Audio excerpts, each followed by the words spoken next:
আমার মনে হয় যদি ভারতবর্ষের মুসলমানরা ভাবেন তো বদরের যুদ্ধ এই রমজান মাসেই হয়েছিল, আর সেইটা লাখ লাখ কোটি কোটি মানুষের নয়, 313 জন মুসলমানের দরকার।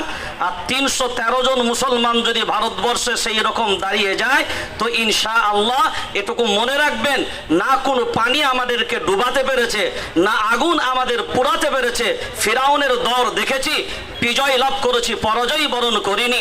নমরুদের পরাজয় দেখেছি, বিজয় লাভ করেছি, পরাজয় বরণ করিনি। দুনিয়ার সব জালিমের মোকাবেলায় পরাজয় বরণ করিনি, বিজয় লাভ করেছি। আর ইনশাআল্লাহ যদি ঈমানওয়ালারা থাকে তার জজবা নিয়ে, ইউরিদুনা আন ইউতফিউ নূরাল্লাহ বিআফওয়াহিহিম ওয়াল্লাহু মুতিম্মু নূরিহি ওয়ালাউ কারিহাল কাফিরুন। একটা জিনিস মনে রাখবেন, দুনিয়ার কোন শক্তির হিম্মত নাই ইসলামকে মিটিয়ে দিতে পারে যদি আমাদের ভিতর থেকে কোনো গাদ্দার না তৈরি হয়। যদি আমরা আমাদের জায়গায় সঠিকভাবে দাঁড়িয়ে থাকি তবে ইনশাআল্লাহ, তবে আমরা দ্ব্যর্থহীন কণ্ঠে বলছি, পশ্চিমবঙ্গ রাজ্য জামিয়াতুল আইম্মা ওয়াল উলামা সারাক্ষণ সর্বক্ষণ মুসলিম পার্সোনাল ল বোর্ডের পরিপূর্ণ সহযোগিতায় সাপোর্টে আগেও ছিল, আজও আছে, আর সুদূর ভবিষ্যতেও মুসলিম পার্সোনাল ল বোর্ড যা সিদ্ধান্ত নেবে জামিয়াতুল আইম্মা তার পূর্ণাঙ্গ সমর্থন